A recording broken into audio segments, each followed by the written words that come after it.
जय हिंद students, welcome to study for civil services. कैसे हैं आप सभी लोग? उम्मीद करता हूं सभी बहुत ही बढ़िया होंगे।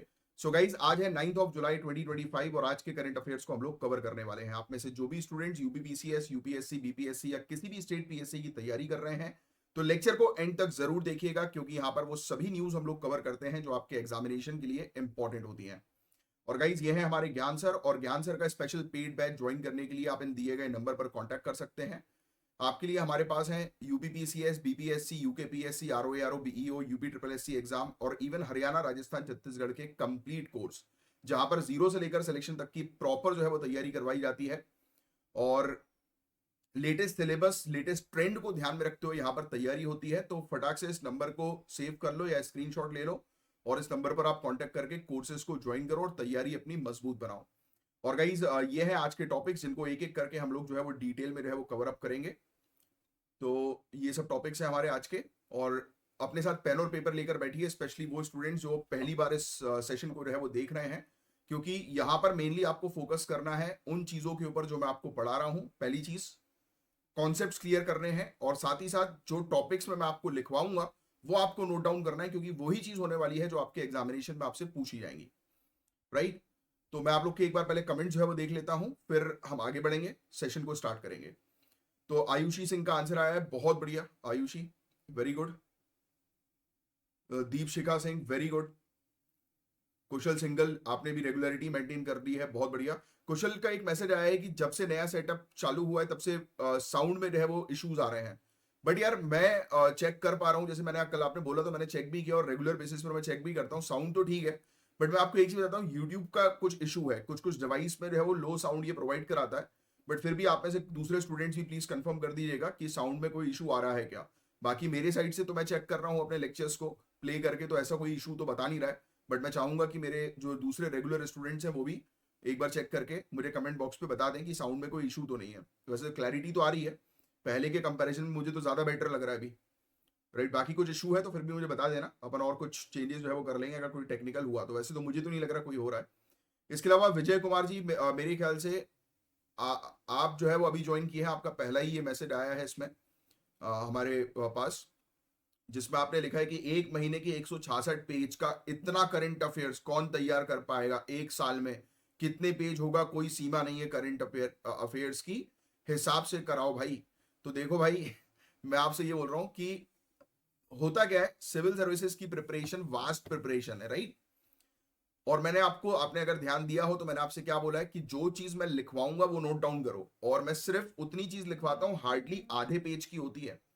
अगर पूरे महीने के करंट अफेयर्स के आप मेरे नोट्स जो है वो बना रहे हो, यानी कि पीडीएफ भली रोज डेली बेसिस पर 15, 16, 18, 20 पेजेस की आती होगी, राइट? बट अगर आप रेगुलर बेसिस पर जो है वो मेरे द्वारा बताए गए चीजों को लिख रहे हो, नोट डाउन कर रहे हो, तो हार्डली महीने के 15 पेजेस से ज्यादा आपके बनेंगे नहीं। और 15 पेजेस से ज्यादा बन रहे हैं तो कहीं आप गलती कर रहे हो, क्योंकि मैं बहुत ही शॉर्ट प्रिसाइज नोट्स बनवाता हूं सिर्फ करंट अफेयर्स के। इसलिए मैं जनरल स्टडीज के स्टैटिक पोर्शन के करंट अफेयर्स के नोट्स बनवाता ही नहीं हूं, क्योंकि हमारे यहाँ पर करंट अफेयर्स की खास बात ये होती है कि हम करंट अफेयर्स के साथ साथ स्टैटिक पोर्शन भी जो है वो कवर अप कराते हैं, जिससे कि आपकी क्लैरिटी मेंटेन रहे। बट उससे आपको जीएस स्टैटिक के नोट्स आपको बनाने नहीं होते, क्योंकि वो ऑलरेडी आपके जनरल स्टडीज में नोट्स प्रिपेयर हो चुके होते हैं। तो मैं बहुत ही शॉर्ट फॉर्म में आपके नोट्स है वो लिखवाता हूं, आपने अगर ध्यान दिया हो तो।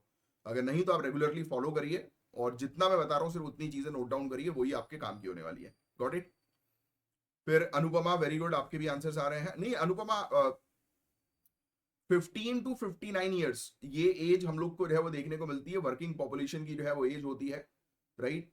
और हाँ, यस, कुछ कुछ जगह पर जो है वो 64 ईयर्स तक भी जो है वो लिखा हुआ है, that is true. But NCERT की बात करें तो 15 टू 59 ईयर्स की एज जो है वो वर्किंग एज पॉपुलेशन की जो है वो बताई जाती है।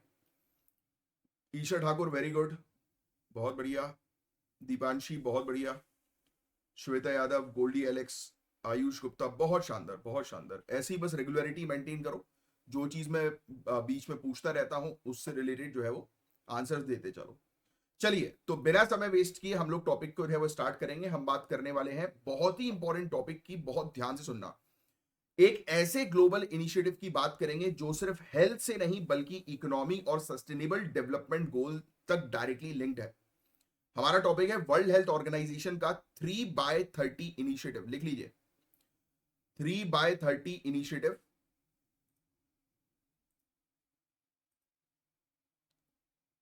3/30 इनिशिएटिव, ये दिख रहा है आपको? क्वेश्चन आ सकता है 3/30 इनिशिएटिव जो है वो किसका है, तो सिर्फ इतना लिख लो 3/30 initiative by World Health Organization. 3/35 sorry 3/35 पहल किसकी है? विश्व स्वास्थ्य संगठन वर्ल्ड हेल्थ ऑर्गेनाइजेशन की। सिर्फ इतनी चीज आप लिखो सबसे पहले तो पॉइंट।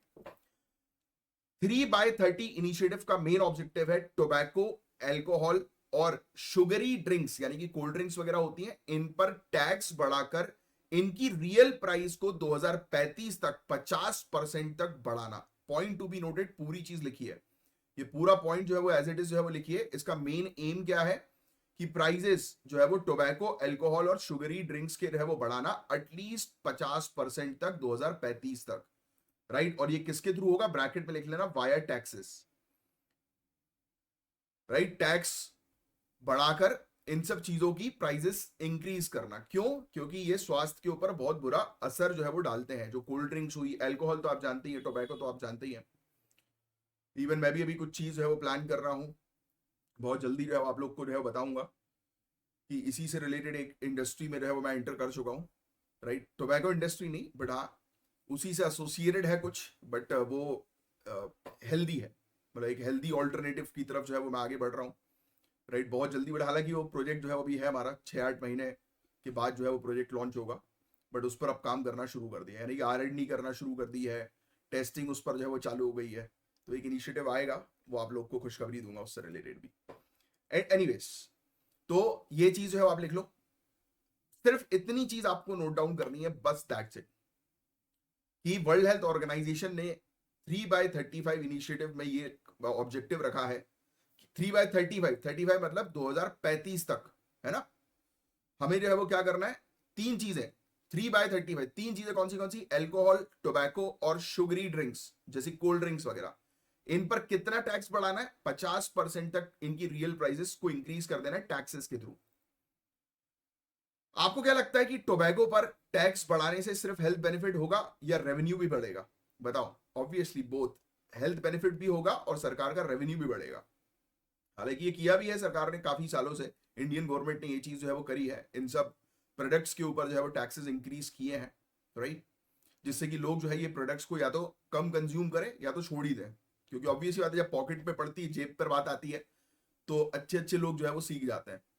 इसलिए तो फाइन्स वगैरह इंपोज होता है, लोग बाग जो है वो पुलिस वाले को देखकर फटाक से हेलमेट पहन लेते हैं, देखा होगा आपने। और जैसे ही वो क्रॉस किया उन्होंने चेक पोस्ट, वैसे ही जो है वो हेलमेट निकाल के स्पीच वाले को पकड़ा दी, ले पकड़े यार, फिर चला रहे हैं गाड़ी अपनी। अरे बेवकूफों, वो हेलमेट तुम्हारी सेफ्टी के लिए है, वो चलान के लिए नहीं है। बट फिर भी सरकार ऐसे इसलिए करती है कि लोग डरे कि भाई पैसा देना पड़ेगा, क्योंकि मनी इज वेरी इंपॉर्टेंट। क्योंकि जब लोगों की जेब से पैसा खर्च होता है ना, तब लोग होते हैं सीरियस। इसलिए मैं आपको हमेशा कहता हूं कि कभी भी फ्री के इनिशिएटिव के चक्कर में ज्यादा मत पड़ा करो, क्योंकि उसमें जो है वो क्या होगा, आप खुद सीरियस नहीं होगे, ये बात मेरी लिख कर ले लेना। जहां पर जब इनिशिएटिव फ्री होता है ना, तो ज्यादातर लोग, मैक्सिमम यानी कि 99% में बोल रहा हूँ, लोग सीरियस नहीं रहते हैं फ्री इनिशिएटिव के चक्कर में। बट जहां पर आपने कोई पैसे देकर कोई कोर्स खरीदा हो, ज्वाइन किया हो, तब आप सीरियस रहते हो कि नहीं भाई पैसा दिया है, ये कोर्स कंप्लीट करना है, जेब से पैसा गया है, तो वो सीरियसनेस आती है, समझे आप। बस और कुछ नहीं है इस टॉपिक के अंदर, आप सिर्फ जो चीज बता रहा हूँ वो सिर्फ सुननी है आपको। तो वर्ल्ड हेल्थ ऑर्गेनाइजेशन ने ये 3/35 इनिशिएटिव जो लॉन्च किया है, जिसका ऑब्जेक्टिव मैं आपको ऑलरेडी बता चुका हूं कि तीन चीजों पर जो है वो, तीन चीजों के प्राइस को इंक्रीज करना है टैक्सेस के थ्रू, राइट, जिससे कि इसका कंजम्पशन जो है वो रिड्यूस हो सके। साथ ही कंट्रीज के लिए एक सस्टेनेबल रेवेन्यू सोर्स क्रिएट करना, कि इसके तहत कंट्रीज जो है वो रेवेन्यू भी जो है वो जनरेट कर सके, राइट। सस्टेनेबल पब्लिक रेवेन्यू जो है वो जनरेट हो सके, लिखने की जरूरत नहीं है, ठीक है। आप कुछ लिखना नहीं है, जो जो चीज मैं बोलूंगा सिर्फ वही चीज है वो आप थोड़ी सी जो है वो लिखिएगा। थोड़ा बैकग्राउंड में आपको समझाता हूं। ऑफिशियल डेवलपमेंट असिस्टेंस लगातार कम हो रही है। क्या चीज है ये ऑफिशियल डेवलपमेंट असिस्टेंस? जो हम लोग डेवलपमेंट के लिए इनिशिएटिव तब आया जब ऑफिशियल डेवलपमेंट असिस्टेंस डिक्लाइन हो रही है, मतलब कंट्रीज, काफी कंट्रीज के पास जो है वो रेवेन्यू नहीं है आज की डेट में, राइट, डेवलपमेंट करने के लिए। तो हम सोच रहे हैं कि हम इस तरीके से रेवेन्यू जो है वो जनरेट कर सकें, जिससे कि पब्लिक रेवेन्यू बढ़े और पब्लिक की ग्रोथ और डेवलपमेंट के लिए पैसा आए, स्पेशली उन सोर्सेज से जिसके ड्यूअल ऑब्जेक्टिव हो सके। एक तो ये हेल्थ ठीक करेगी और साथ ही साथ हमारे पब्लिक रेवेन्यू को वो इंक्रीज करेगी। नॉन कम्युनिकेबल डिजीज जैसे डायबिटीज, कैंसर, हार्ट डिजीज दुनिया के लीडिंग कॉज बन चुके हैं डेथ की, ये बात आप जानते ही हो, right. Smoking causes cancer, tobacco causes cancer, alcohol consumption is injurious for health, ऐसे करके आपने देखा होगा काफी सारी चीजें नजर आती है, but then too people are consuming it. तो लोग कंज्यूम ना करें इसके लिए, आजकल देखा होगा अपने सिगरेट्स के पैकेट पर जो है वो एक बहुत बड़ा सा जो है वो साइन जो है वो बना रहता है, राइट, मतलब एक गंदा सा जो है वो चेहरा बना रहता है, उसके बावजूद जो है वो लोग उसको कंज्यूम कर रहे हैं। तो अब जो जब लोग मान नहीं रहे, तो हमने बोला भाई उस प्रोडक्ट के प्राइस को इंक्रीज कर दो, कि जिससे कि लोगों की जब जेब में पड़ेगी चोट, तब लोग जो है वो इसको छोड़ेंगे, तब लोगों को समझ में आएगी। हालांकि people are getting aware these days, but वो भी बहुत कम मात्रा में, जो एजुकेटेड है, जो पढ़े लिखे हैं, वो जानते हैं, इसलिए वो हेल्दी लाइफस्टाइल, हेल्दी डाइट की तरफ जो है वो शिफ्ट हो रहे हैं। आपको पता है हर साल 70 लाख लोग सिर्फ टोबैको की वजह से मर जाते हैं। 70 लाख, 7 मिलियन डेथ, देखो लिखा है third point, 7 million death each year are attributed to tobacco use. ये मेंस के लिए अगर ये वाला पॉइंट लिखना चाहो तो लिख सकते हो, काफी अच्छा पॉइंट है ये, ठीक है। तो यही चीज है 3x35 इनिशिएटिव का, यही ऑब्जेक्टिव हम लोग को जो है वो देखने को मिल रहा है। अब इसके फीचर जो है वो हम लोग समझ लेते हैं, हालांकि आपको याद रखने की आवश्यकता नहीं है। पहली चीज तो इन्होंने बोला कि टैक्स बेस्ड स्ट्रैटेजी बनाएंगे। रियल प्राइजेस, यानी कि जैसे फॉर एग्जांपल एक सिगरेट का दाम जितना भी है, फॉर एग्जांपल 18 रुपए, 19 रुपए, 20 रुपए, जो भी चल रहा है, राइट, तो ये सिगरेट के दाम को जो है वो 50% और बढ़ा दिया जाए, राइट, और महंगी जो है वो कर दी जाए। टोबैको, तंबाकू, इन सब चीजों के दाम को और 50% बढ़ा दिया, एल्कोहल के दाम को और 50% बढ़ा दिया जाए, राइट। और एक बैलेंस्ड प्राइस हाइक से $3.7 ट्रिलियन तक रेवेन्यू आने की संभावना है। और फिर हर कंट्री को अपना कॉन्टेक्स्ट के अकॉर्डिंग टैक्स रिफॉर्म्स अप्लाई करने का इंकरेज किया जा रहा है। सब कंट्रीज को बोला जा रहा है कि भाई आप इस तरीके से पैसा जो है बना सकते हो और अपनी कंट्री के अंदर एक हेल्दी पॉपुलेशन जो है वो ला सकते हो, राइट। वर्ल्ड हेल्थ ऑर्गेनाइजेशन और उसके पार्टनर्स टेक्निकल और लीगल सपोर्ट भी प्रोवाइड कर रहे हैं, राइट। फिर इसके अंदर एक हम लोग को देखो, ये 3 लेयर्स आपको जो है वो दिखाई दे रही है यहाँ पर, right, 3 layers of action, mobilisation, policy support और पार्टनरशिप। सबसे पहली चीज तो हम पॉलिटिकल लीडरशिप को एंगेज करेंगे, यानी कि मेनली हम क्या करेंगे, जैसे कि हमारे फाइनेंस, हेल्थ मिनिस्टर्स हैं, सिविल सोसाइटीज हैं, एनजीओज हैं, इनको जो है वो एक साथ लेकर आएंगे और इनको बोलेंगे कि भाई आप अवेयर करो दूसरे लोगों को, सेलिब्रिटीज को लाएंगे कि भाई वो हेल्दी लाइफस्टाइल अवेयर करें, राइट, हेल्दी लाइफस्टाइल के बारे में अवेयरनेस क्रिएट करें। पॉलिसीज हम बनाएंगे, जैसे कि टैक्स रिफॉर्म्स की पॉलिसीज तैयार होंगी, राइट। पार्टनरशिप हम लोग जो है वो करेंगे, राइट, और भी काफी सारे लोगों के साथ, राइट, एनजीओ हो गया, इन सब चीजों के साथ। तो बस लिखने की आपको जो है आवश्यकता नहीं है। अब सुनो, एक्सपेक्टेशन ये है कि 2035 तक ये इनिशिएटिव $1 ट्रिलियन का एडिशनल रेवेन्यू जनरेट कर सकता है। काफी सारे लोगों की जिंदगी बचाई जा सकती है, एक्सटर्नल एड पे डिपेंडेंस कम होगी, यानी कि एक कंट्री को जो है बाहर से लोन लेकर, सहायता लेकर, ग्रांट्स लेकर, अनुदान जिसको हम लोग बोलते हैं, वो लेकर जो है वो सहायता अपनी नहीं करवानी होगी, वो खुद ब खुद अपने टैक्स रिफॉर्म्स के थ्रू अपनी सहायता खुद कर सकते हैं। पब्लिक हेल्थ सर्विसेज का कंसिस्टेंट फंडिंग सोर्स मिलेगा, राइट, यानी कि इसका पैसा आप पब्लिक हेल्थ सर्विस पे लगाओगे, पब्लिक की ग्रोथ और डेवलपमेंट पे लगाओगे। तो आपके हिसाब से अगर इंडिया ऐसे हेल्थ टैक्सेस लगाता है तो सबसे पहला इंपैक्ट कहां देखने को मिलेगा, हेल्थ सेक्टर पे या पब्लिक फाइनेंस में, बताओ। दोनों में, इसका इंपैक्ट दोनों में देखने को मिलेगा, राइट। तो कभी भी ऐसा क्वेश्चन आए तो बहुत दिमाग से चीजों को सोचा करो और फिर बोला करो उसका आंसर। तो देखो इसके इस पब्लिक हेल्थ में नॉन कम्युनिकेबल डिजीज का बर्डन कम होगा, लोगों का बिहेवियर में चेंजेस आएगा, लोग हेल्दी डाइट की तरफ आगे बढ़ेंगे, हेल्दी लाइफस्टाइल की तरफ आगे बढ़ेंगे, इकोनॉमिक बेनिफिट मिलेगा, हेल्थ एक्सपेंडिचर जो है वो कम होगा, राइट, हेल्थ पर खर्चा जो होता है वो कम होगा, क्योंकि लोग जो है वो हेल्दी रहेंगे, है ना। जो पैसा मिलेगा उसे आप एजुकेशन, न्यूट्रिशन और वेलफेयर प्रोग्राम में इन्वेस्ट कर सकते हो, राइट। फिर इसके अलावा देखो आप सस्टेनेबल डेवलपमेंट गोल्स में कंट्रीब्यूशन होगा, सस्टेनेबल डेवलपमेंट गोल नंबर 3 और गोल नंबर 10 जो हेल्थ और इनइक्वालिटी से रिलेटेड है, इसको सपोर्ट करेगा, राइट। लो इनकम ग्रुप्स को बेनिफिट जो है वो मिलेगा, फिस्कल रीडिस्ट्रीब्यूशन होगा, मतलब कि पैसा जो होगा वो डिस्ट्रीब्यूट जो है वो होगा उन एरियाज पर जहां पर फंडिंग नहीं हो पाती है, राइट। तो उसका एक अच्छा ये फंडिंग सोर्स जो है वो डेवलप की जा सकती है। तो ये चीजें हम लोग को देखने को मिल रही है। तो वर्ल्ड हेल्थ ऑर्गेनाइजेशन इस इनिशिएटिव को लीड कर रहा है, साथ में World Bank, OECD, UNDP, Bloomberg Philanthropies जैसे मेजर प्लेयर्स भी जो है वो जुड़ चुके हैं। ये चीज नेक्स्ट लाइन में नीचे लिख लेना। तो इस इनिशिएटिव में मतलब वर्ल्ड हेल्थ ऑर्गेनाइजेशन तो लीड कर रहा है, ये इनिशिएटिव वर्ल्ड हेल्थ ऑर्गेनाइजेशन का है, उसी के नीचे एरो बना के लिख लेना, सपोर्टेड बाय, ये पूरी चीज, ये पूरे के नाम लिख सकते हो आप। Campaign for tobacco free kids, Johns Hopkins Bloomberg school of public health, right? तो ये लिख लो आप, ये वाले पॉइंट बस। तो कंट्रीज को हेल्थ टैक्सेस को अपने नेशनल बजट का कोर पिलर बनाना चाहिए, राइट? हमें प्रशासनिक रिफॉर्म्स भी जो है वो लाने की आवश्यकता है, जैसे कि यहां पर लिखा है कि हम एडमिनिस्ट्रेटिव रिफॉर्म्स जो है वो लेकर आए, राइट? प्रशासनिक सुधार जो है वो हम लोग करें, राइट? कानून के अंदर कुछ सुधार जो है वो करें, विधायी सुधार आप कह सकते हो, लेजिस्लेटिव रिफॉर्म्स, है ना? पब्लिक अवेयरनेस बढ़ाएं, लोगों को जो है वो बताएं कि भाई ये सब, और हालांकि लोग जो है वो अवेयर हो रहे हैं आज की डेट में, that is true, but the point is that अपनी हैबिट छोड़ नहीं रहे, बिकॉज उनको एक क्लास लगता है, smoking is a class, right? बस वही है कि लोगों की हैबिट अगर नहीं छूट रही है, लोगों को अगर क्लास ही दिखाना है, तो उसके लिए मैं एक चीज जो है वो लाने वाला हूं। अभी रिवील नहीं करूंगा, उस पर काम बहुत समय से चल रहा था, फाइनली हो चुका है सब कंप्लीट, अब बस रिसर्च एंड डेवलपमेंट भी हो चुकी है ऑलमोस्ट, बस अब उसका हमें सर्टिफिकेशन चाहिए FSSAI और कुछ और डिपार्टमेंट से, तो उस पर काम चल रहा है। 6 to 8 मंथ्स में हमारा कंप्लीट हो जाएगा और प्रोडक्ट लॉन्च हो जाएगा, तब मैं आपको खुशखबरी दूंगा। यही चीज होती है, पता है क्या होता है कि जब आप, जैसे मेरे साथ और भी ब्यूरोक्रेट्स जुड़े हैं इस प्रोजेक्ट में, जब आप ब्यूरोक्रेट बनेंगे ना, तो अपनी जो डिस्कशन होगा ना ऑन टेबल, वो दूसरे टाइप का होगा, राइट? यही चीज होती है हमारी, कि जैसे मेरी भी कई सारे स्टूडेंट्स हैं जो आज की डेट में ब्यूरोक्रेसी में जा चुके हैं, तब उनसे मैं बात करता हूँ, तो और नई नई चीजों के बारे में फिर हम कोलैबोरेट करते हैं कि भाई कैसे चीजों को आगे बढ़ाना है। ये गेम है भाई, सिविल सर्विसेज बहुत बेस्ट चीज है। ये एग्जाम एक बार आप क्रैक तो करो, फिर आपको ऐसी अपॉर्चुनिटी, आपने कई बार सुना होगा कि किसी के घर में अगर कोई IAS IPS बन जाता है तो उसकी 7 पुश्ते जो है वो खाती है, राइट? हालांकि हाँ ठीक है, ये गलत है, खाती मतलब करप्शन के पॉइंट ऑफ व्यू से हो जाएगा, खाती मतलब लोग सोचते हैं गलत कि भाई इतना पैसा बना लोगे कि 7 पुश्ते बैठ के खाएगी, नहीं। आप जब उस पोजीशन पे होते हैं ना, तो आपको इतनी अपॉर्चुनिटी मिल जाती है ना कि आपके घर परिवार पूरा सेटल हो जाता है।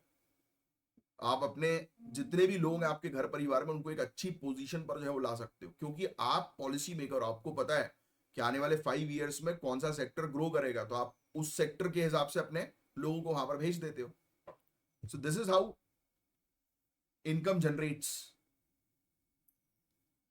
देखा होगा सिविल सर्विसेज की में जो ब्यूरोक्रेट्स होते हैं, उनके बच्चे या तो बिगड़ जाते हैं बहुत ही ज्यादा अगर ध्यान नहीं दिया जाता तो, या तो फिर बनते तो ऐसे बनते कि वो नेक्स्ट ब्यूरोक्रेट बन रहे हैं, या फिर कोई बड़े इंडस्ट्री के मालिक बन रहा है, राइट? ऐसा भी होता है। तो ये चीज है। तो 1 ट्रिलियन रेवेन्यू हम लोग इससे जनरेट करेंगे, इस इनिशिएटिव से, World Health Organization 3x35 initiative, right? तो याद रखना, बहुत इंपॉर्टेंट टॉपिक है, इससे रिलेटेड 100% एग्जाम में क्वेश्चन आ सकता है, 100%। चलिए, मिड डे मील स्कीम का नया नाम क्या है? फटाक से नीचे कमेंट बॉक्स में लिखकर बता दो, जल्दी जल्दी जल्दी से। छुप, ये दिख रहा होगा आपको, छुपा लो उसको, छुपा लो, छुपा। तो PM पोषण, आइए इसी के बारे में हम लोग बात करेंगे, ज्यादा लिखने की जरूरत नहीं, क्योंकि इस टॉपिक के बारे में आप ऑलरेडी जो है वो जानते ही हैं। तो एक ऐसी गवर्नमेंट स्कीम के बारे में बात करेंगे जो करोड़ों स्कूल में जो बच्चे हैं, इनके न्यूट्रिशन, इनके अटेंडेंस और एजुकेशन आउटकम को इंपैक्ट करती है। तो इसके बारे में आप ऑलरेडी जानते हैं, मिड डे मील स्कीम। कब शुरू हुई थी ये मिड डे मील स्कीम? कोई मेरे कमेंट बॉक्स पे लिखकर बता सकते हैं। हालांकि मिड डे मील स्कीम के बारे में NCERT में भी लिखा हुआ है, पॉलिटी में। तो आइए हम लोग डिस्कस करेंगे मिड डे मील स्कीम की शुरुआत गाइस मद्रास म्युनिसिपल कॉर्पोरेशन ने जो है वो की थी ऑलमोस्ट 100 साल पहले। क्या इसके बारे में किसी को पता है? ऑलमोस्ट 100 ईयर्स पहले। देखो लिखा है 100 years after Madras Municipal Corporation first launched India's midday meal scheme, all states and UT now run variants of the program. देखो लिखा हुआ क्लियरली, तो लिख लेना ये वाला पॉइंट, जिसको नहीं पता ये वाला पॉइंट जो है वो लिख लो। मद्रास म्युनिसिपल कॉर्पोरेशन, इन्होंने जो है वो ब्रैकेट में लिखना 100 years, ऑलमोस्ट 100 years ऐसा लिखना, almost 100 years before launched India's mid day meal scheme, launched India's mid day meal scheme. और आज के टाइम पे सभी स्टेट्स और यूनियन टेरिटरीज अपने अपने वर्जन जो है मिड डे मील स्कीम के वो चला रहे हैं, लेकिन चैलेंजेस भी हैं। फंड्स नहीं मिल पा रहा टाइम पे, इंफ्रास्ट्रक्चर प्रॉपर नहीं है, कास्ट बेस्ड डिस्क्रिमिनेशन आज भी है। जैसे कि आप देखोगे गांव क्षेत्रों में कि कम्युनिटी, जैसे आप बात करें कि ऊंची जात नीची जात, कोई वाला इशू, कि हम ऊंची जात के हैं तो ऊपर बैठ के खाना खाएंगे, तो तुम हमारे साथ बैठ के नहीं खा सकते हो। इसी बैरियर को खत्म करने के लिए ये स्कीम लाई गई थी, बट आज भी ये बैरियर्स देखने को मिलते हैं। ये बहुत दुख की बात है, अफसोस की बात है, बट धीरे धीरे करके ये चीज खत्म हो रही है, और आगे चल के आप खुद एक अधिकारी बनेंगे तो इस चीज को खत्म करने में अपना योगदान देंगे। इसलिए तो आप तैयारी कर रहे हो सिविल सर्विसेज की। चलिए कुछ चीजों के बारे में बात करते हैं। आइए, सिर्फ सुनना है इस टॉपिक को, लिखने लिखने की जरूरत नहीं, इतना कुछ खास इंपॉर्टेंट नहीं है लिखने लायक। जो चीज लिखने की थी मैंने आपको मद्रास वाली बता दी, उतना लिख लो। 2021-22 में इसका नाम पीएम पोषण योजना रखा गया। अभी latest mid day meal scheme का नया नाम पीएम पोषण है, जिसको नहीं पता वो लिख लो। प्रधानमंत्री पोषण शक्ति निर्माण, पीएम पोषण का फुल फॉर्म फिर से रिपीट कर रहा हूं, प्रधानमंत्री पोषण शक्ति निर्माण। अब से कोई बोले कि पीएम पोषण स्कीम, तो उससे पूछना फुल फॉर्म बता, क्योंकि आपको पता है प्रधानमंत्री पोषण शक्ति निर्माण, ये इसका फुल फॉर्म है।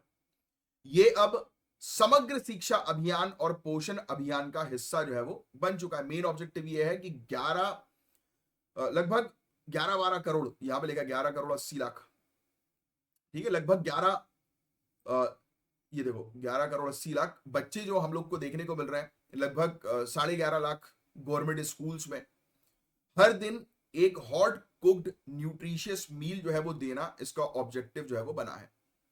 ये स्कीम सेंट्रली स्पॉन्सर्ड स्कीम है, राइट। जिसको नहीं पता इस स्कीम के बारे में वो लिख सकता है, जिसको पता है ऑलरेडी लिखने की जरूरत नहीं। सेंट्रली स्पॉन्सर्ड स्कीम 60-40 का रेशियो होता है फंडिंग का, यानी कि 60% सेंटर देती है, 40% स्टेट्स देती है। मील में यानी कि जो खाना प्रोवाइड किया जाता है बच्चों को, उसमें चावल होता है, रोटी होती है, राइट, दाल होती है, सब्जी होती, इवन अंडे और बनानास भी, यानी कि फ्रूट्स वगैरह भी जो है उसमें शामिल किए गए हैं। और आईटी बेस्ड टूल और न्यूट्रिशन गार्डन्स को भी जो है वो प्रमोट किया जा रहा है इसकी मॉनिटरिंग के लिए, राइट। चलिए आइए सक्सेस की जो है बात करें।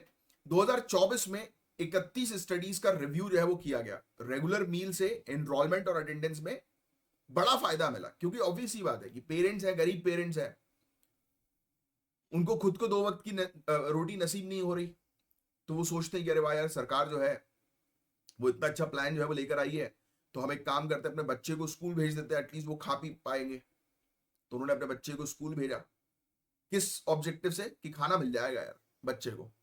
बट उनको सिर्फ खाना नहीं मिल रहा, उनको पढ़ाई भी मिल रही है, जो उनके लिए बहुत ज्यादा जरूरी है। क्योंकि जनरली आपने देखा होगा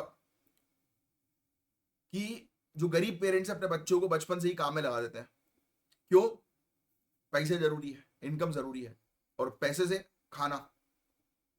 तो पेरेंट्स सोच रहे हैं कि नहीं यार, बच्चों को स्कूल जो है भेजो, एटलीस्ट उनको खाना मिल जाए अच्छा।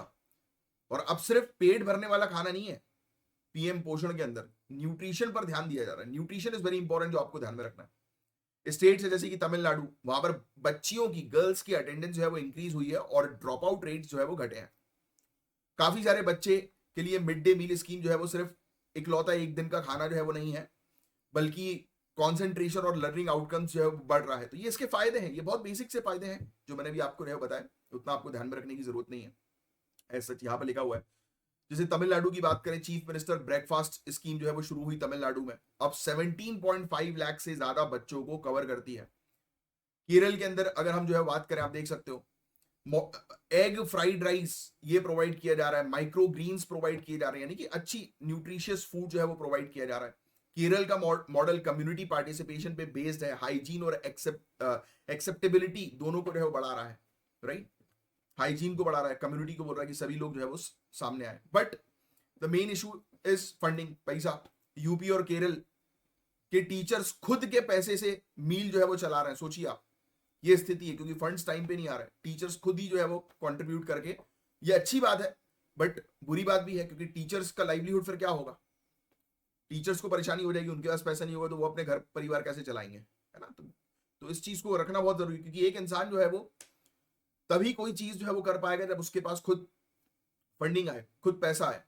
और मेरा मानना गाइस बहुत सिंपल है, सेल्फिश बोलो या कुछ बोलो, और ये जरूरी भी होता है। सबसे पहले you have to take care about yourself. अगर आप दान दक्षिणा और दूसरों की मदद करना अच्छा है, बट इन चीजों में ज्यादा इन्वॉल्व हो जाओगे ना, आई एम टेलिंग यू, ये सस्टेनेबल नहीं हो पाएगा। कुछ समय तक आपको अच्छा लगेगा, बट उसके बाद आप फ्रस्ट्रेट हो जाओगे। तो एक चीज मेरी लाइफ में हमेशा याद रखना, सबसे पहले अपने खुद के लिए करिए।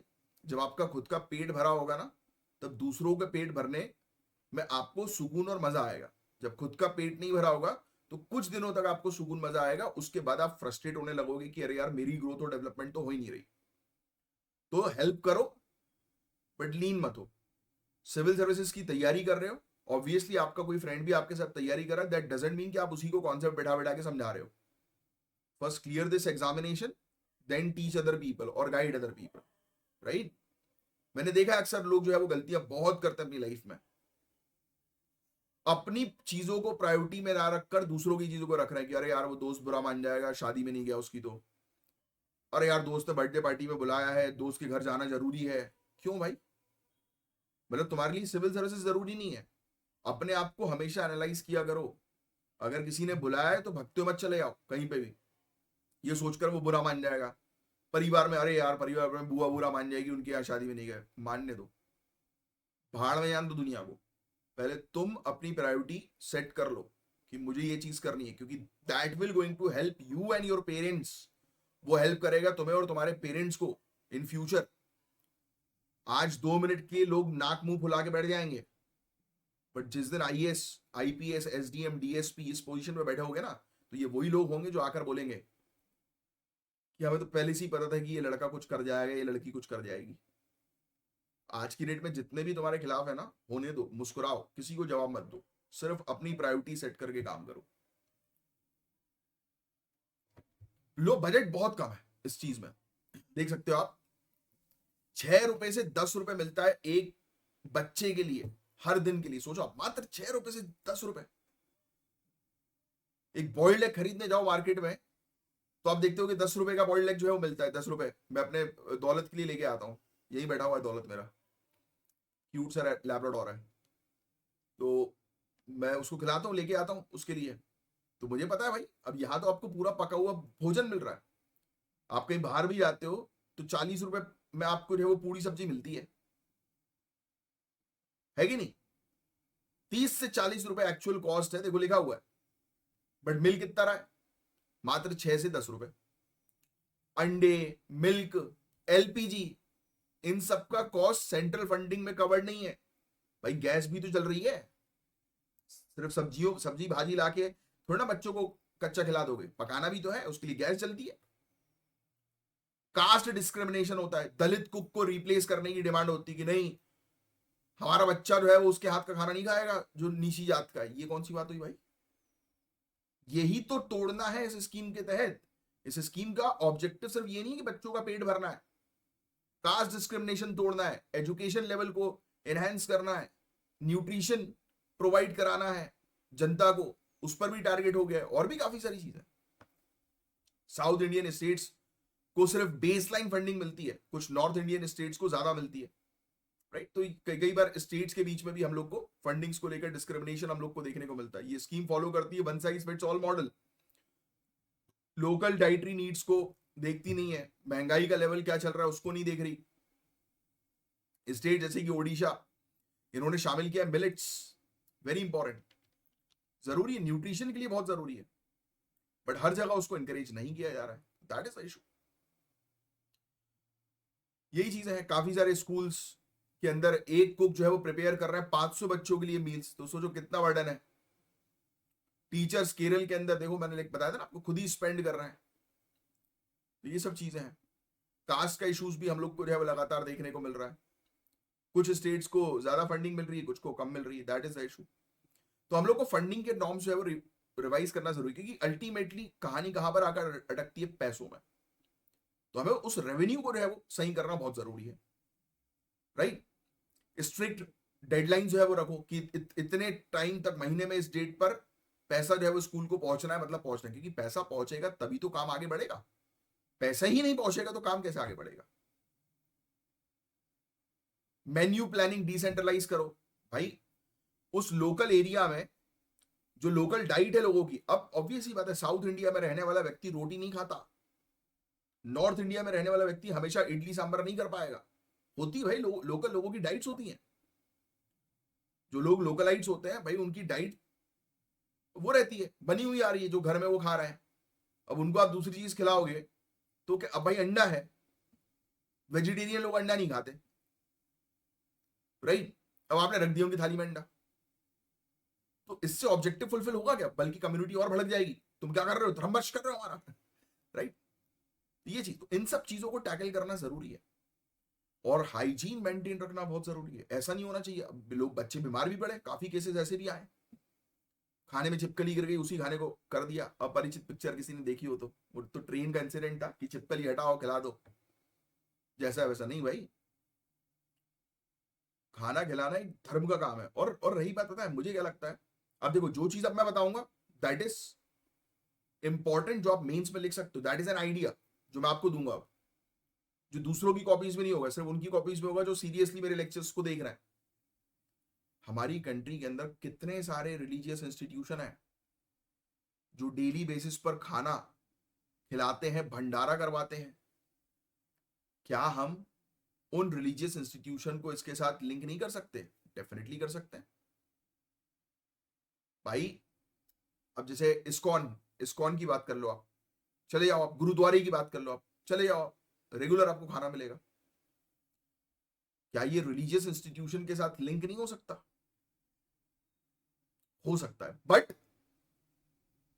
ध्यान रहे, ये चीज जब मेंस में लिखो तो साथ ही साथ ये चीज जरूर लिखिएगा कि किसी भी पर्टिकुलर रिलीजन को प्रमोट नहीं कर रहा है, नहीं तो यहां पर आपका आर्टिकल 25 जो है वो बुरी तरह से हैम्पर होगा। कम ऑन से यस और नो, यही तो चीज, यही तो लिंक है कि आप किसी चीज को बताएं तो सतर्कता के साथ भी बताएं कि अगर हम रिलीजियस इंस्टीट्यूशन को लिंक कर सकते हैं जिससे कि फंडिंग की प्रॉब्लम जो है वो खत्म हो सके और एक अच्छा कुक्ड न्यूट्रिशियस मील जो है वो बच्चों को मिल सके, but the point is that to make sure कि किसी रिलीजन को प्रमोट नहीं करना,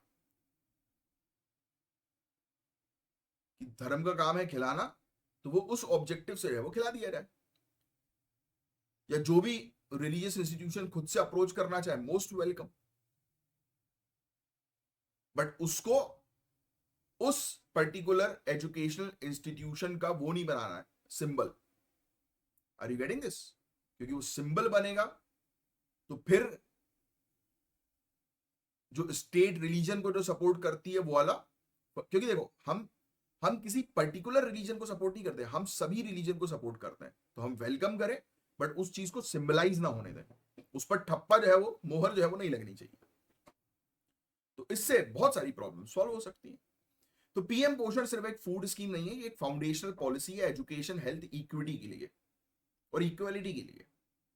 अगर हम इस स्कीम को इफेक्टिवली इंप्लीमेंट कर पाए ना, तो ड्रॉप आउट्स भी कम होगा, बच्चे पढ़ भी पाएंगे, न्यूट्रिशन बच्चों का रहे बढ़ेगा, और ओवरऑल कंट्री की ग्रोथ जो है वो हो सकेगी। तो ये चीजें हैं, ये चीज थोड़ी सी जो है आप ध्यान में रखिएगा। दैट्स इट, इस टॉपिक के अंदर और कुछ नहीं है खास, जो मैंने आपको बताया वही है। जो प्रॉब्लम्स हैं भाई, डिस्क्रिमिनेशन, भेदभाव बढ़ रहा है तो उस भेदभाव को हटाओ, एनजीओ को जो है वो इन्वॉल्व करो, सिविल सोसाइटी को इन्वॉल्व जो है वो करो, राइट? और मैंने जो आपको बताया एक आउट ऑफ द बॉक्स जाकर एक चीज के बारे में कि ये जो रिलीजियस इंस्टीट्यूशन के जो वो चलते हैं ना भंडारे वगैरह, तो उसको भी आप शामिल कर सकते हो, तो उससे कितनी प्रॉब्लम सॉल्व हो जाएंगी, सोचिए आप। चलिए, ड्राफ्ट हमारे लिए जो इंपॉर्टेंट नहीं होता, ये देखो लिखा है draft model code of conduct for college teachers. Draft is not important क्योंकि ड्राफ्ट जो होता है वो टेम्पररी होता है, ये कभी आपसे पूछेंगे नहीं, बस इस टॉपिक को सुन लो। अब बात करेंगे ऐसे एक इंपॉर्टेंट डेवलपमेंट के बारे में जो हायर एजुकेशन सेक्टर से रिलेटेड है, तमिलनाडु सरकार का ड्राफ्ट कोड ऑफ कंडक्ट। ये कभी नहीं आएगा एग्जाम में, बट सिर्फ सुन लो आप। सुनिए, Tamil Nadu state council for higher education, टेंशी, इन्होंने कॉलेज टीचर्स के लिए एक model code of conduct draft release किया है। इसमें कॉलेज टीचर्स का पर्सनल बिहेवियर, क्लासरूम में उनके ethics, political neutrality, this is very important. अगर कोई टीचर अपने स्टूडेंट्स को जो है वो पॉलिटिकल इंक्लिनेशन दे, अरे कांग्रेस अच्छी है या बीजेपी अच्छी है, हम तो बीजेपी भगते हैं, ये वो, तो उससे क्या होता है कि स्टूडेंट के माइंडसेट पर असर पड़ता है। स्टूडेंट को यह सिखाना जरूरी है न्यूट्रल रहकर कि आप पॉलिसीज पर फोकस करो। जस्ट लाइक जो आपने देखा होगा हमारी जो क्लासरूम है वो सिविल सर्विसेज की क्लासरूम है, और आप आगे चल के एक सिविल सर्वेंट बनेंगे, ब्यूरोक्रेट बनेंगे। आपको कभी भी किसी पॉलिटिकल पार्टी को ना फेवर करना है, ना किसी पॉलिटिकल पार्टी का अपोज करना है। यस, आपको पॉलिसीज का फेवर करना है। याद रहे कि इस पर्टिकुलर पार्टी की ये पॉलिसी थी यार, वो अच्छी थी, एनडीए की ये अच्छी पॉलिसी लगी मुझे, और कांग्रेस की ये अच्छी पॉलिसी लगी मुझे। I do not favour any particular political party, I favour only policies. जो अच्छा काम करेगा मैं उसका सपोर्ट करूंगा या सपोर्ट करूंगी। That should be your approach.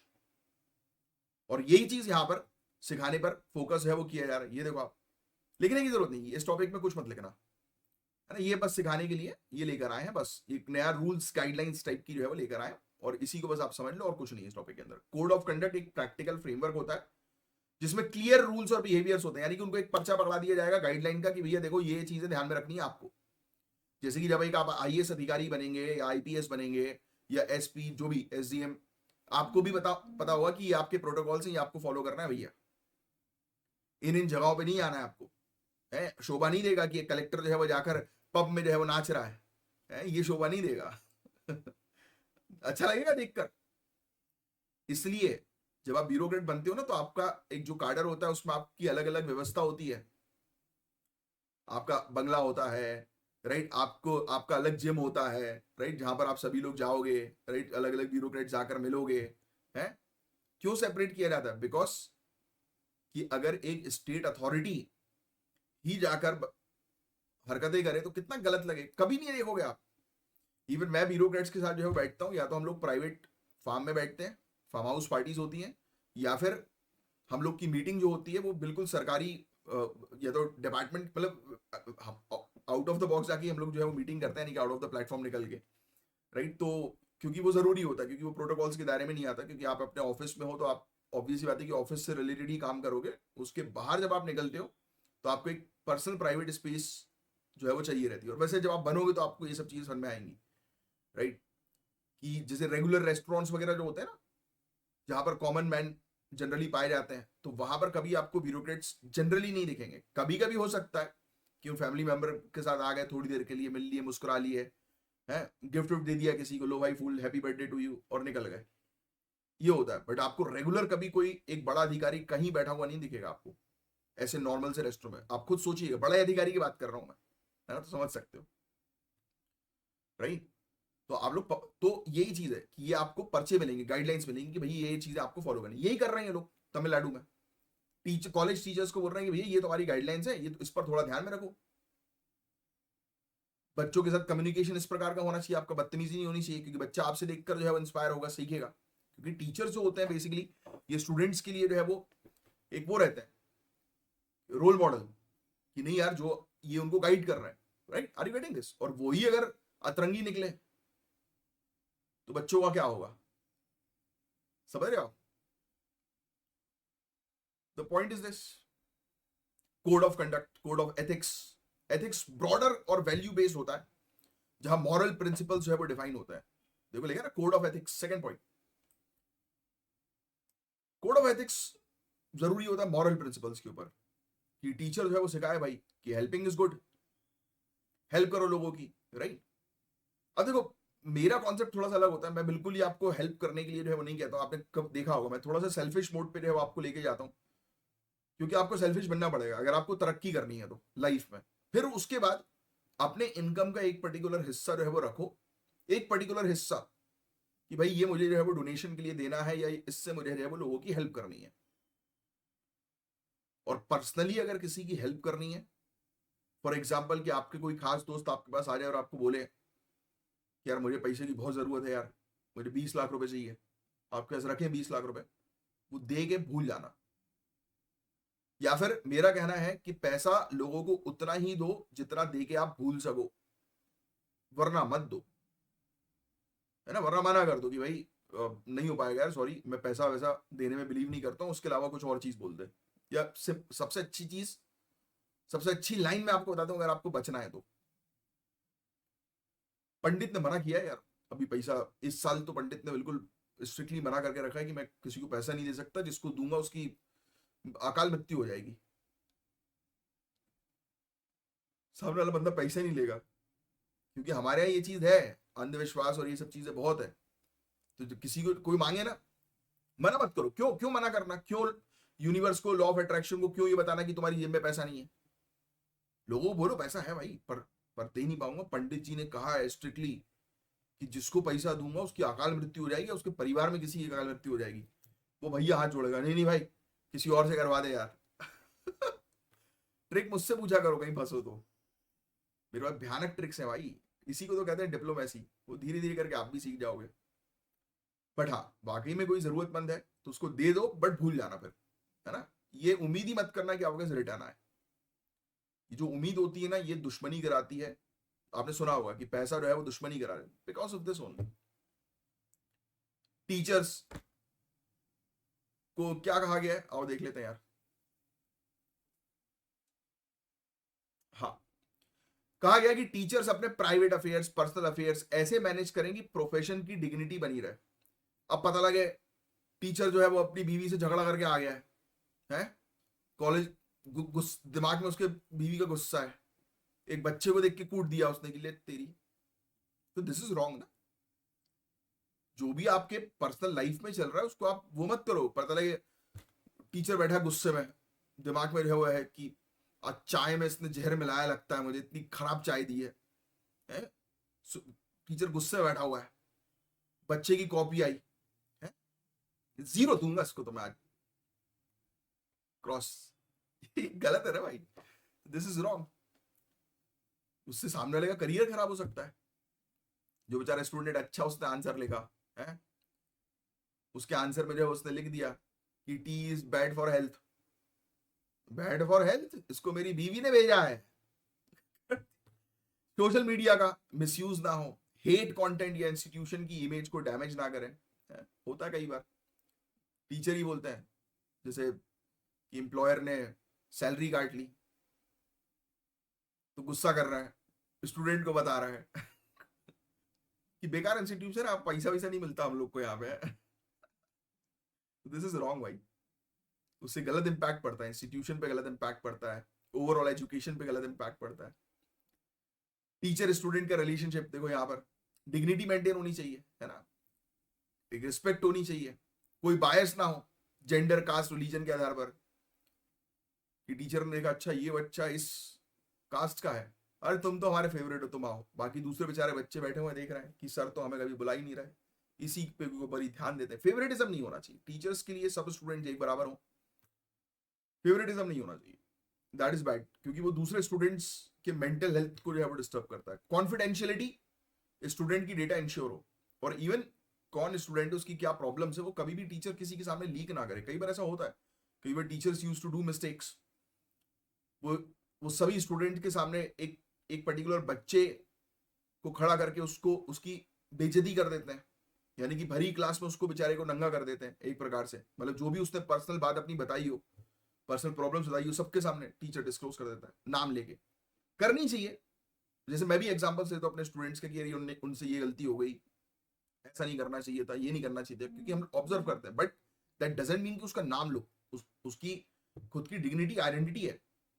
Examples होते हैं जिसके थ्रू टीचर जो है वो एक्सप्लेन करते हैं, बट नाम नहीं लेना चाहिए। अच्छी चीजों में नाम लो, बुरी चीजों में मत लो, ठीक है। पॉलिटिकल न्यूट्रलिटी, अच्छा मैं आपको उस दिन बता रहा था, मेरे पास आज मैंने उस दिन वो नहीं था ना मेरे पास, आज स्टूडेंट की बात चली है तो मैं आपको दिखाता हूँ। आपके भी भैया ऐसे ही जलवे होने वाले हैं, कुछ दिन रुक जाओ। एक स्टूडेंट का दिखाता हूँ मैं। फोटो दिखेगी इसमें कि नहीं दिखेगी यार, ये ब्राइटनेस के कारण फोटो, ट्राई करते हैं, बट चलो लेट्स ट्राई। देखो ये जलवे होंगे आपके। अरे यार ऊपर मैसेज क्यों कर रहा है, डी पे डालो इसको। कुछ दिख रहा है आपको, गार्ड्स खड़े हुए दिखाई दे रहे हैं, देखो हल्का सा इधर ऐसे करके कुछ करें, गार्ड्स वार्ड्स दिख रहे हैं आपको कुछ? हाँ ये दिख रही होगी, अभी अभी इमेज आई होगी अच्छी।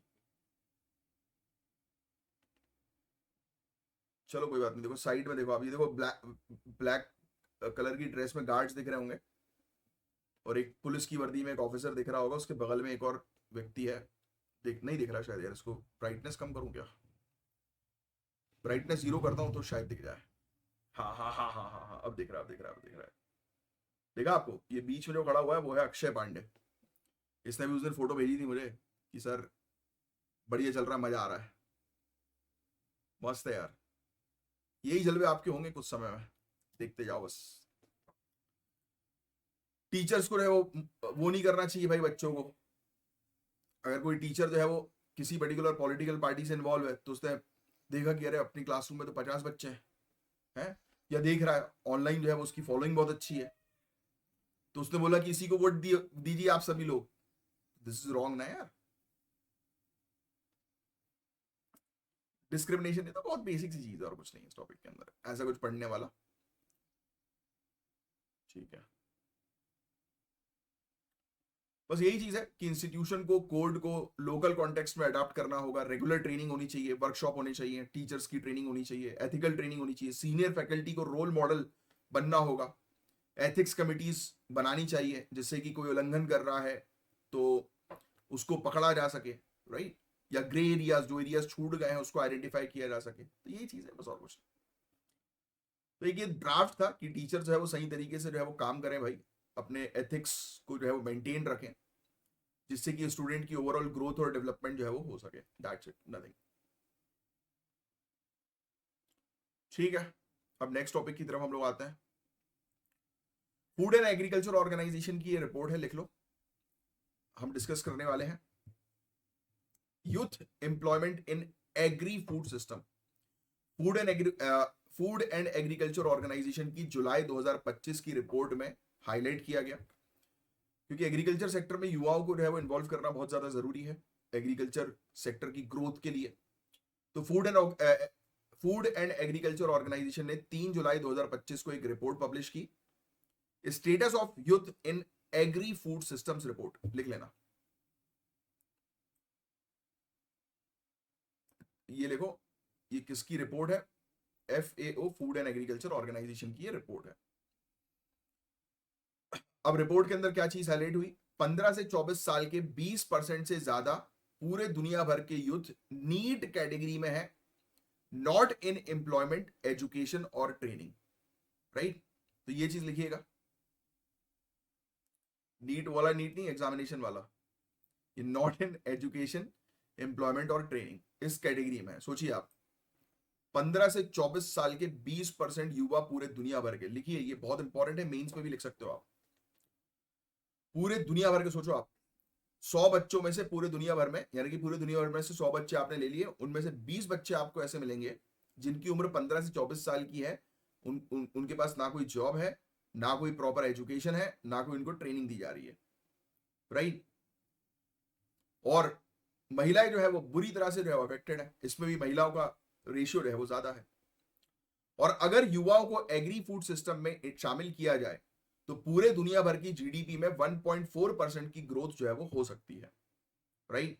जिसमें 45% ग्रोथ तो सिर्फ एग्री फूड सेक्टर से आएगी। ये चीज बताने की कोशिश की गई, लिखने की वैसे जरूरत नहीं है आपको, जितनी जो मेन काम की चीज थी लिखने वाली वो मैंने आपको लिखवा दी, आप सिर्फ सुन लो। 2025 में एग्री फूड सिस्टम में युवाओं का पार्टिसिपेशन था 54%। 2005 में युवाओं का पार्टिसिपेशन था 54%, 54%, जो 2025 तक गिरकर हो गया है 44%। मतलब कहीं ना कहीं एग्री फूड सिस्टम से युवा जो है वो बाहर हुए हैं। क्यों हुए? क्योंकि लोगों को चाहिए,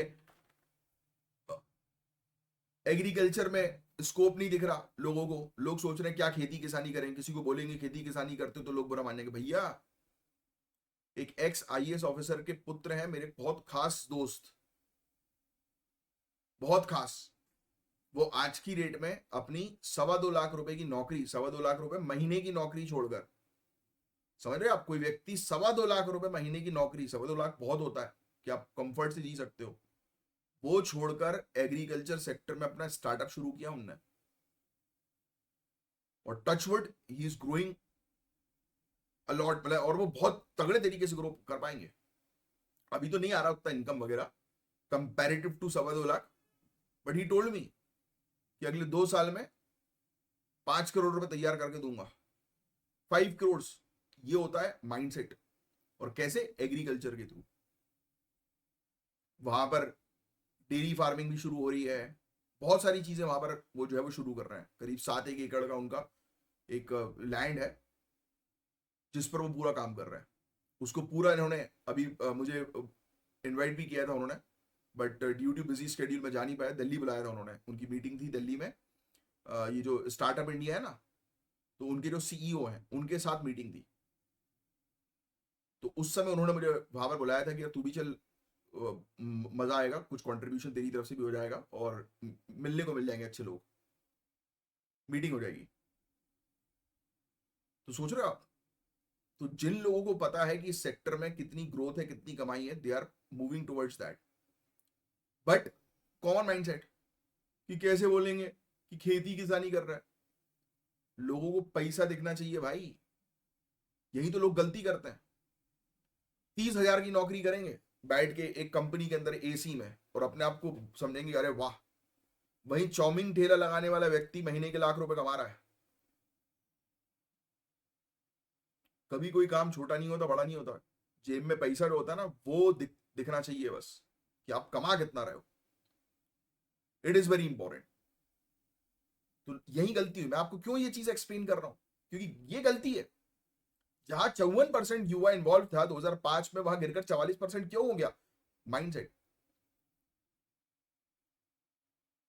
कि लड़की वाले देखने आएंगे, क्या हम बोलेंगे कि किसानी करते हैं? खुश हो जाएंगे जब घर के बाहर खड़ी होगी फॉर्च्यूनर, उसी खेती किसानी से आएगी, और आती है।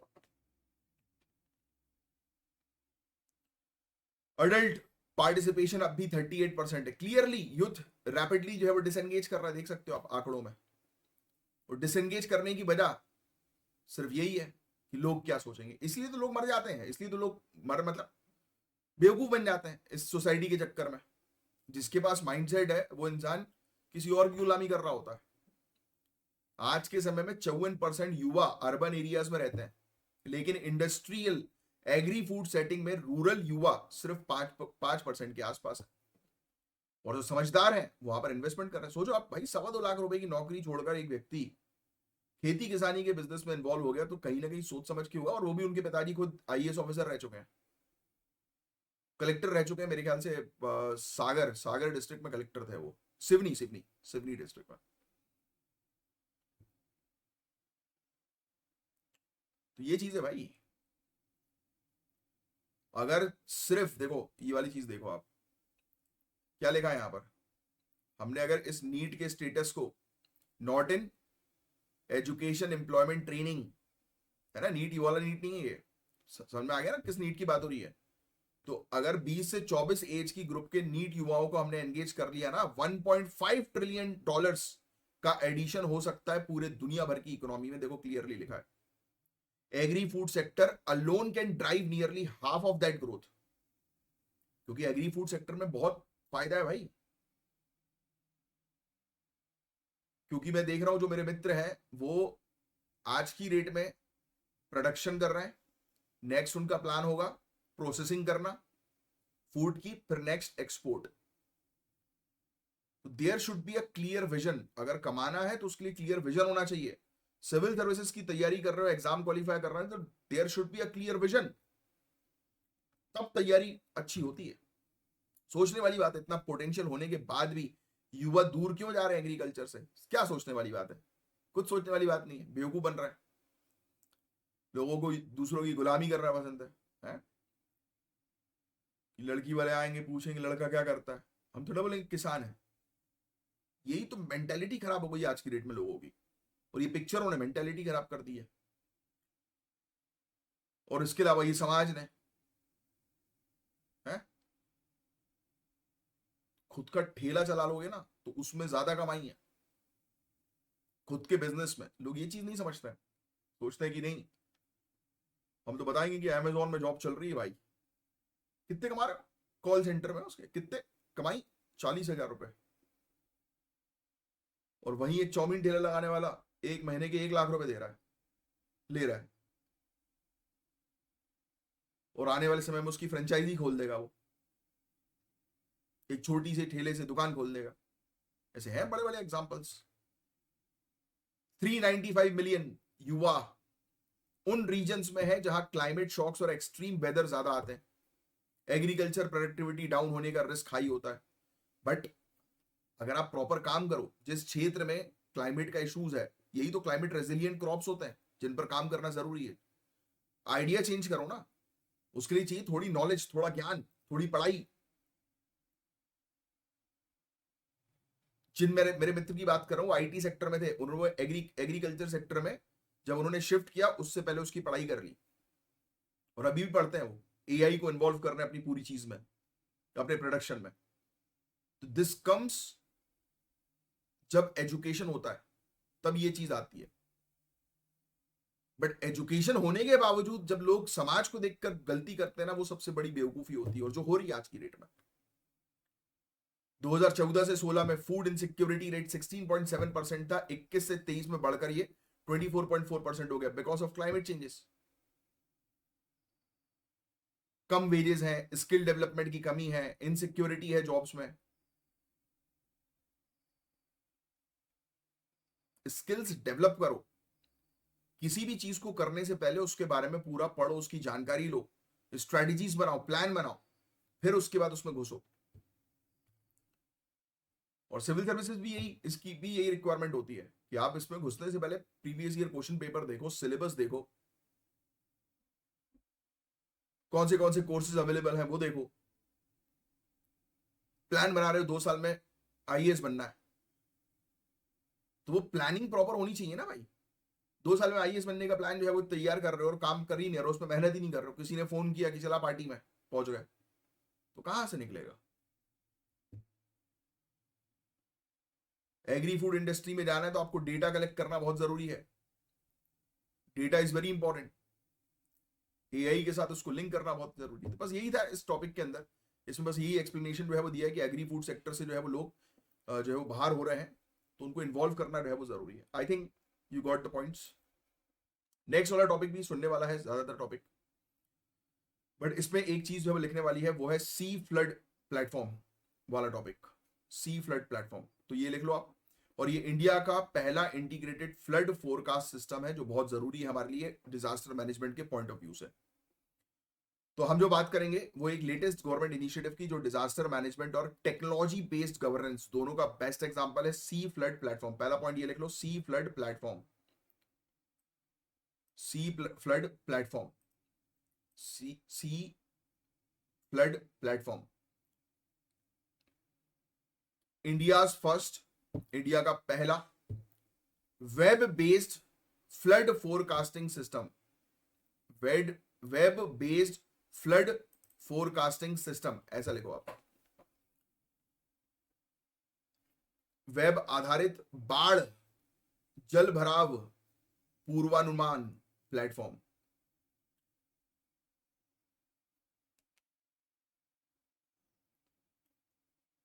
लिख लिया? अब आगे की चीज लिख लो आप।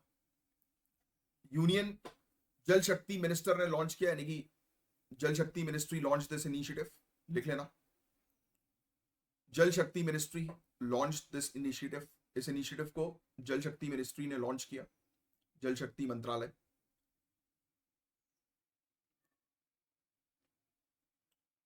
Real time high resolution flood forecast platform है। नेक्स्ट लाइन में लिखो डेवलप्ड बाय, नेक्स्ट लाइन में लिखेंगे डेवलप्ड बाय, ये पूरी चीज लिख लो, CWC, CDAC, NRSC, full form के साथ लिखना।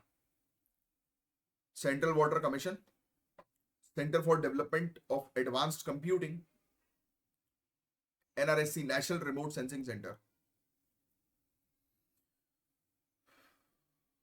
नेक्स्ट लाइन में लिखना, under national super computing mission, under national super computing mission.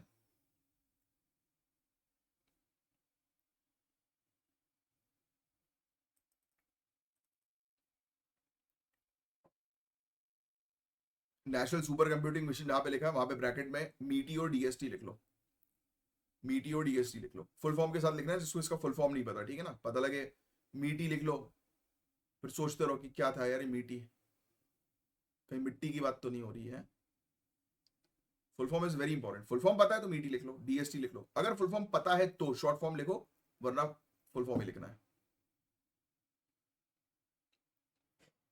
चलो आओ अब समझते हैं, इतनी चीज लिख ली, हो गया बस, है ना। अब आपको नाम समझ में आ रहा है, सी फ्लड फोरकास्टिंग प्लेटफॉर्म है, मतलब ये हमें बाढ़ के बारे में जानकारी दे देगा बस। अब चीजें ध्यान से सुनो, लिखने की जरूरत नहीं। अब आप जानते हो कि इंडिया जो है वो एक फ्लड प्रोन कंट्री है। हमारी कंट्री के अंदर बार बार बाढ़ आती आती रहती है, बोलो हाँ या ना। हर साल मानसून के दौरान बारिश जब होती है तब मेजर रीजन्स में बाढ़ आ जाती है, और आज तो सिटीज में बाढ़ आ रही है, शहरों में, because of poor urban planning. हमने शहर इस प्रकार से बनाए हैं कि जल निकासी का हमने रास्ता ही नहीं दिया। इसलिए आप वीडियोस देखते होंगे कि रात भर बारिश हुई, घर के बाहर निकले तो स्विमिंग पूल बना हुआ है कॉलोनी में। हाँ, तो ये एक ऐसा सिस्टम हम लोग को जो है वो देखने को मिल रहा है, जो हमें पहले से बता देगा कि बाढ़ आएगी, जिससे बचाया जा सकता है लोगों को, इंफ्रास्ट्रक्चर प्रोटेक्ट किया जा सकता है। तो सी फ्लड इंडिया का पहला ऐसा प्लेटफॉर्म है जो ग्राम पंचायत लेवल तक फ्लड अलर्ट्स देगा, यानी कि early warning, emergency response, evacuation planning, इन सब में हेल्प कर देगा बस, और क्या है, और कुछ नहीं है। 2D हाइड्रोडायनेमिक सिमुलेशन के थ्रू 2 दिन पहले फ्लड की फोरकास्टिंग होगी, ये चीज लिख लो। 2D हाइड्रोडायनेमिक सिमुलेशन इस प्लेटफॉर्म में लगा हुआ है। क्वेश्चन आ सकता है कि हाइड्रोडायनेमिक्स मॉडल किस प्लेटफॉर्म से रिलेटेड है, ऐसा बन सकता है ना क्वेश्चन, सी डेक प्लेटफॉर्म। तो ये 2 दिन पहले बता देगा, ब्रैकेट में लिख देना 2 days फोरकास्टिंग।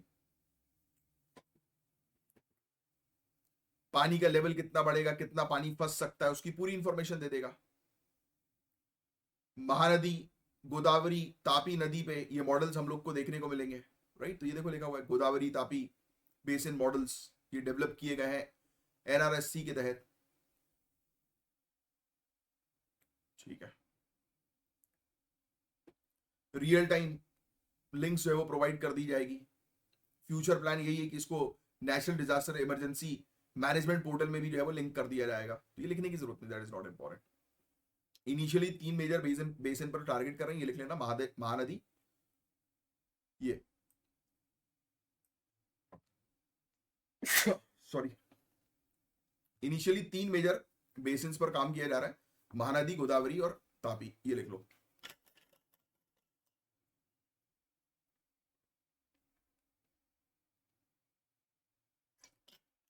फ्यूचर में ये लोग बाकी नदियां भी जो है वो कवर करेंगे, ठीक है।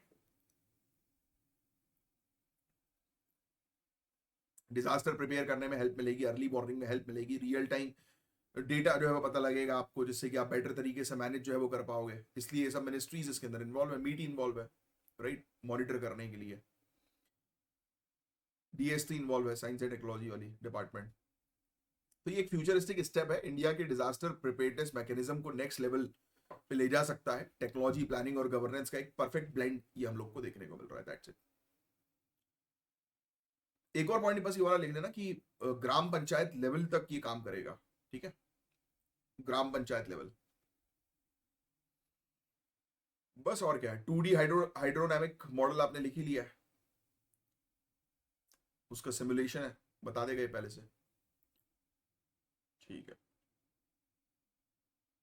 बस और कुछ नहीं है इस टॉपिक के अंदर। Public awareness campaigns, continuous monitoring की जाएगी तो और बेटर बनेगी चीजें, और फिर अच्छा ये ऑपरेट करेगा तो दूसरी नदियों में भी जो है वो उसको शामिल कर दिया जाएगा। चलो अब जो नेक्स्ट टॉपिक है इस पे हम बात करेंगे एनिमल की हेल्थ, एग्री ट्रेड और इंडिया की डिप्लोमेसी से जो एक टॉपिक डायरेक्टली रिलेटेड है। सुनना इस टॉपिक को पहले, फिर कुछ चीजें हैं लिखने वाली वो लिखवा दूंगा। इंडिया ने वर्ल्ड ट्रेड ऑर्गेनाइजेशन की एसपीएस कमिटी में एक स्ट्रॉन्ग स्टेटमेंट दिया है कि ग्लोबल ट्रेड, यानी कि वैश्विक तौर पर जो ट्रेड होता है उस पे फेयर ट्रीटमेंट होना चाहिए, यानी कि सभी कंट्रीज को रहो बेनिफिट मिलना चाहिए। अब एसपीएस का मतलब ये है sanitary and phyto sanitary measure, लिख लो एसपीएस, लिखा है यहां पर सैनिटरी और फाइटो सैनिटरी मेजर, तो स्टैंडर्ड ऑपरेटिंग प्रोसीजर दिया हुआ है,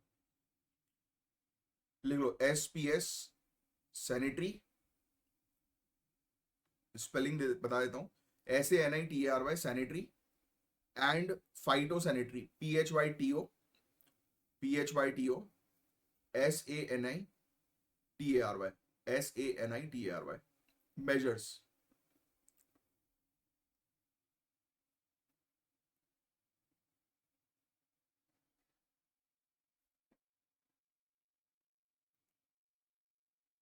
तो अभी हुआ ये था कि इंडिया ने जो है वर्ल्ड ट्रेड ऑर्गेनाइजेशन की ये जो कमेटी थी, इस पर जो है वो एक अच्छा स्ट्रॉन्ग स्टेटमेंट जो है वो दिया था। SPS कमेटी यही वाली है, sanitary and phyto sanitary measures वाली committee. Food safety, animal health, plant health, इनके ट्रेड पर जो है वो ध्यान देती है। ठीक है, तो इसी से जुड़ा जो है वो ये वाला टॉपिक हम लोग को जो है वो देखने को मिला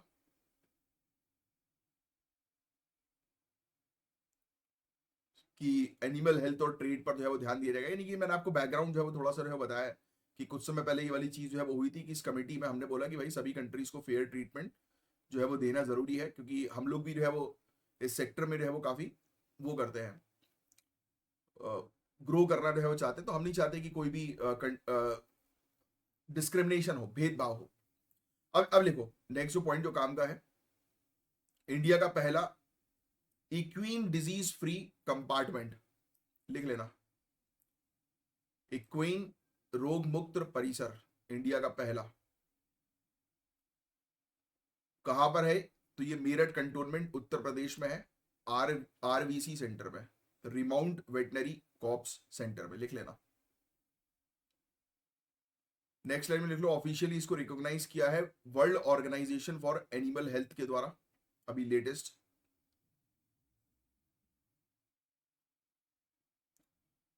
अब नेक्स्ट लाइन में लिखना, इससे होगा क्या कि हमारे स्पोर्ट हॉर्सेस जो है, यानी कि जो घोड़ों का इस्तेमाल स्पोर्ट्स में होता है, तो वो पार्टिसिपेट कर सक, मतलब उनका इंटरनेशनल ट्रेड में पार्टिसिपेशन हो सकता है।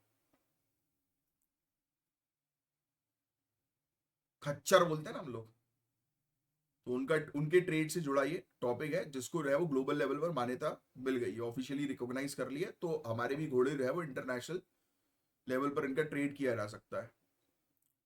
Ministry of fisheries, animal husbandry, dairying और मिनिस्ट्री ऑफ डिफेंस और animal husbandry department of Uttar Pradesh और इक्विस्ट्रियन फेडरेशन ऑफ इंडिया, इनके कोलैबोरेशन के थ्रू ये चीज हो पाई है, ये सेंटर जो है वो तैयार हुआ है। मिलिट्री में जैसे घोड़े वगैरह होते हैं ना, अच्छी ग्रेड अच्छी क्वालिटी के, तो बोल रहे हैं कि वैसे घोड़े जो है वो हम लोग उसका ट्रेड करेंगे, तो उससे रिलेटेड है। और ये सब चीजें तब शुरू हुई थी जब कुछ समय पहले इनकी SPS कमेटी में जो है वो कुछ क्वेश्चन जो है वो उठना जो है वो शुरू हुए थे। तो उसके बाद से फिर हमने काम करना शुरू किया कि भाई हमारा भी एक एरिया है जिस पर हम जो है वो अच्छे, हमारे जो अच्छी नस्ल के जो घोड़े हैं उनको इंटरनेशनल मार्केट में उतार सकते हैं। तो उससे जुड़ा ये टॉपिक था बस, और कुछ नहीं है। ठीक है, अब फीचर इसका यही है कि डिजीज फ्री सर्टिफिकेशन मिल जाएगा, राइट, कि जितने भी खच्चर वगैरह जो है उनको कोई बीमारी नहीं है उसको इंश्योर किया जाएगा, लिखने की जरूरत नहीं है आपको। ठीक है, अफ्रीकन हॉर्स सिकनेस 2014 से हमारे यहाँ किसी भी घोड़े में नहीं देखने को मिल रही।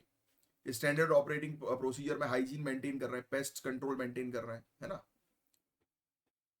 ठीक है, तो हॉर्सेस के ट्रेड से रिलेटेड ये इनिशिएटिव था, उतना कुछ याद रखने की आपको आवश्यकता नहीं है, दैट इज नॉट इम्पोर्टेंट। देखो इंडिया जो है वो इस प्रकार के मॉडल को पोल्ट्री में भी जो है वो शामिल करने की कोशिश कर रही है, जहां पर बहुत ज्यादा एवियन इन्फ्लुएंजा के केसेस हम लोग को देखने को मिल रहे हैं। तो ऐसे कंपार्टमेंट्स बनाए जाए कि जो इंश्योर्ड रहे कि भाई यहाँ पर जो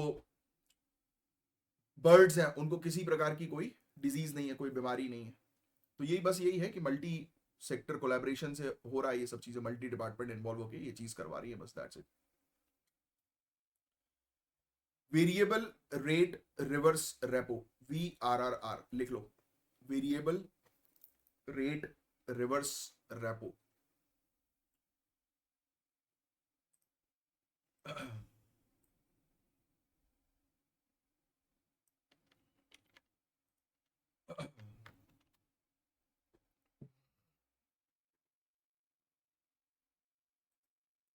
वेरिएबल रेट रिवर्स रेपो, अब स्टेटमेंट को थोड़ा सा रहो पढ़ो।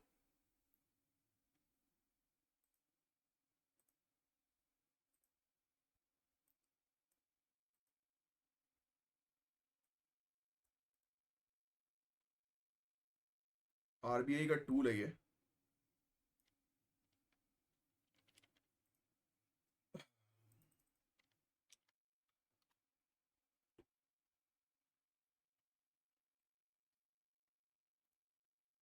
ठीक है,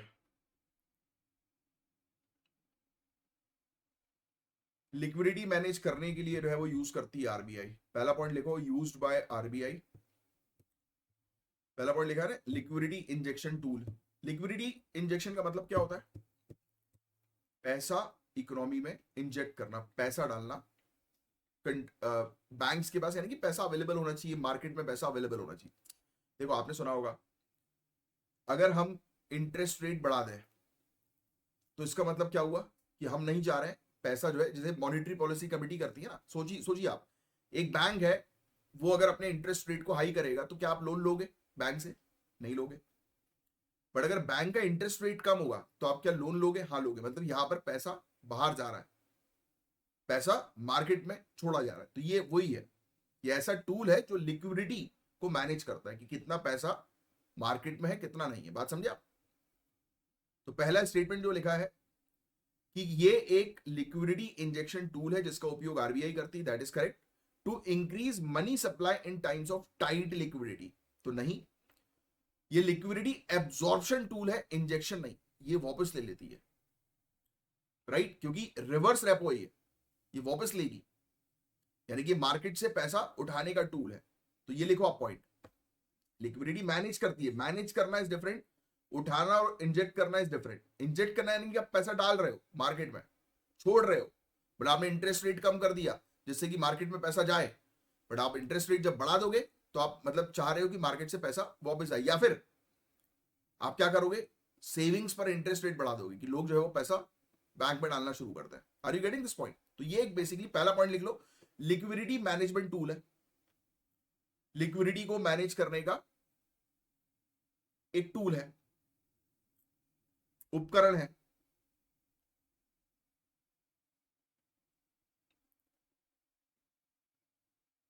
repo rate, reverse repo rate, ये क्या होता है मुझे कमेंट बॉक्स पे आप लोग जो है वो लिखकर बताना। बहुत बेसिक सा सवाल है ये। वैसे ही ये एब्जॉर्प्शन टूल होता है ना, यानी कि आरबीआई ये तब यूज करती है जब मार्केट में ज्यादा पैसा हो, मार्केट से पैसा निकालने के लिए, यानी कि वापस खींचने के लिए। इसमें रेट प्री डिसाइडेड फिक्स जो है वो नहीं होते, बैंक जो है वो नीलामी करती है। आरबीआई जो है वो उनको बताती है कि किस रेट पर जो है वो, पहले बैंक्स को रख लिया जाता है, बैंक्स बोलती है कि भाई किस रेट पर हम जो है वापस पैसा जो है वो रखना चाहेंगे, वो आरबीआई जो है वो डिसाइड करती है कि आप, यानी कि बैंक के पास रखा है पैसा, आरबीआई बोलती है कि लाओ दो हमें पैसा, आरबीआई अपने पास रखेगी पैसा जिससे कि वो पैसा मार्केट में ना जा सके, और उसके बिहाफ में कुछ इंटरेस्ट जो है वो प्रोवाइड कराती है आरबीआई बैंकों को। ठीक है, बस यही है और कुछ नहीं है। ठीक है, सेकंड स्टेटमेंट क्या लिखा है, इंटरेस्ट रेट जो है होता है इसका मार्केट डिटरमाइंड होता है ऑक्शनिंग के थ्रू, और ये बैंक जो है वो सबमिट करती है। तो ये बिल्कुल करेक्ट है कि बैंक ही बताती है कि भाई इंटरेस्ट रेट कितना होना चाहिए। ठीक है, और आरबीआई फिर उसको सेट करती है। और इसकी बात करें तो ये भी करेक्ट है, मार्जिनल स्टैंडिंग फैसिलिटी रेट से ये ज्यादा जो है वो नहीं जा पाता है। तो आपको ये सब पता होना चाहिए। आज का आप, चलो आज का आपके लिए टास्क है, repo rate, reverse repo rate और bank rate, SLR, statutory liquidity ratio, right, और ये जो हो गया स्टैंडिंग मार्जिनल स्टैंडिंग फैसिलिटी, इन सब की डेफिनेशन आप मुझे कमेंट बॉक्स पे लिखकर बताएंगे पढ़ने के बाद, समझने के बाद, क्योंकि ये अपने आप में एक बड़ा टॉपिक है। ऑलमोस्ट एक डेढ़ घंटे का तो खुद ही ये टॉपिक है पूरा का पूरा। अब इसके बारे में तो आप ही बताएंगे कमेंट बॉक्स पे इसका आंसर। अल्लूरी सीताराम राजू और रंपा रेविलियन, वेरी इंपॉर्टेंट, रंपा रेविलियन, ये भी आपको जो है पढ़ाया जाता है हिस्ट्री के अंदर, मॉडर्न इंडियन हिस्ट्री, रंपा रेविलियन। ठीक है, तो इसके एक्सप्लेनेशन यहाँ पर दिए हुए हैं, और पीएम पोषण से रिलेटेड मेंस का क्वेश्चन है ये, ट्राई करो इस क्वेश्चन का जो है आंसर देने की। और चलिए अब मैं साइन ऑफ करता हूँ, मिलूंगा आपसे नेक्स्ट लेक्चर में, और ज्ञान सर के स्पेशल पेड बैच को ज्वाइन करने के लिए दिए गए नंबर पर कॉन्टेक्ट कर लीजिए। अब मुलाकात होगी कल, तब तक लिए bye bye, take care, have a great day ahead. जय हिंद, जय श्री महाकाल।